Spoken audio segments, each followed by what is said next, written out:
कहानी की शुरुआत होती है देवी सती के आत्मदाह से। सती के जाने के बाद भगवान शिव गहरे शोक और वैराग्य में चले गए। उन्होंने संसार से अपना मुख मोड़ लिया और हिमालय की कंदराओं में घोर तपस्या में लीन हो गए। उनके बिना सृष्टि का संतुलन बिगड़ने लगा, क्योंकि शक्ति के बिना शिव अधूरे थे। देवी सती ने ही पर्वतराज हिमालय के घर माता पार्वती के रूप में पुनर्जन्म लिया। बचपन से ही उनके मन में शिव के प्रति अनन्य प्रेम था। जब वे बड़ी हुई तो उन्होंने संकल्प लिया कि वे महादेव को ही पति के रूप में प्राप्त करेगी। लेकिन महादेव तो समाधि में थे, उन्हें जगाना असंभव था।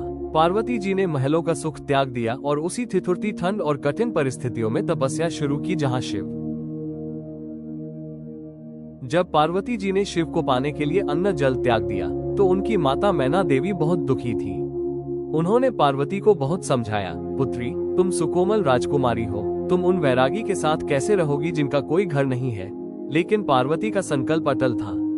वे हजारों वर्षों तक केवल बेलपत्र खाकर जीवित रहीं और अंत में उन्हें भी त्याग दिया, जिसके कारण उनका नाम अपर्णा पड़ा। उनकी भक्ति ने शिव के कैलाश को हिला दिया। हजारों वर्षों की तपस्या के बाद शिव ने पार्वती की परीक्षा लेने का निर्णय लिया।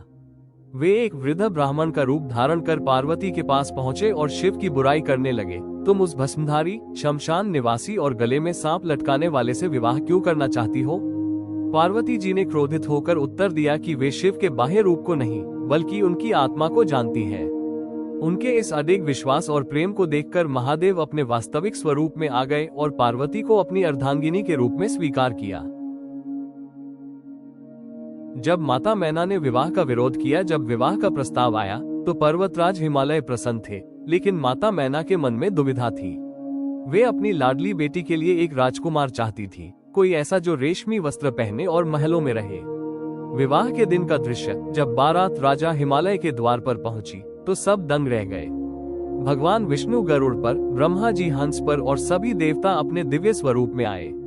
उन्हें देखकर माता मैना बहुत खुश हुई। उन्हें लगा कि शिव इनसे भी सुंदर होंगे। लेकिन सबसे अंत में आए स्वयं महादेव। शिव जानबूझकर अपनी माया से एक विचित्र रूप धारण करके आए थे। शरीर पर भस्म, गले में मुंडमाला और विषैले सर्प, जटाओं से बहती गंगा और मस्तक पर चंद्रमा, साथ में नंदी पर सवार, पीछे भूत प्रेत और डाकिनियों की टोली। ये देखकर माता मैना चीख उठी। उन्होंने कहा, मैं अपनी बेटी को जहर दे दूंगी, कुएं में फेंक दूंगी, पर इस शमशान वासी के साथ उसका विवाह नहीं होने दूंगी। उन्होंने पार्वती को खींच लिया और विवाह मंडप में जाने से मना कर दिया। माता मैना का विलाप देखकर पार्वती जी ने महादेव से प्रार्थना की कि वे उनकी माता के मोह को दूर करें। तब भगवान विष्णु ने माता मैना को समझाया कि जिसे वे भयानक समझ रही है, वही इस ब्रह्मांड का परम सत्य है। पार्वती जी ने अपनी माँ से कहा, माँ, जो जगत के पिता है, उनके लिए रूप रंग का क्या महत्व? वे ही सुंदर हैं और वे ही संहारक। तब महादेव ने अपना चंद्रशेखर स्वरूप प्रकट किया। उनका रूप इतना दिव्य और सुंदर था कि करोड़ों कामदेव भी उनके सामने फीके थे। उनके शरीर से निकलने वाली आभा से पूरा हिमालय जगमगा उठा। माता मैना ने जब ये सत्य देखा तो वे उनके चरणों में गिर पड़ी और सहर्ष अपनी पुत्री का हाथ शिव के हाथ में दे दिया। महाशिवरात्रि का शुभ लगन इसी के बाद मध्य रात्रि में शिव और पार्वती का विवाह संपन्न हुआ। ऋषियों ने मंत्रोच्चार किया और देवताओं ने पुष्प वर्षा की। यह मिलन केवल स्त्री पुरुष का मिलन नहीं था, बल्कि पुरुष और प्रकृति का एक होना था। अंधकार पर विजय। ये रात अज्ञानता के अंधेरे को मिटाकर ज्ञान के प्रकाश की ओर बढ़ने का प्रतीक है। शिव तत्व, शिव का अर्थ है कल्याण। महाशिवरात्रि हमें सिखाती है कि हम अपने भीतर के विकारों, क्रोध, लोभ, मोह को त्याग कर शांत और चैतन्य बने।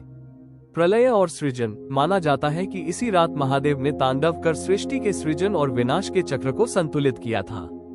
शून्य से शुरू, शून्य पर खत्म। जिसके भीतर बसते हैं स्वयं महादेव, वही है सबसे उत्तम।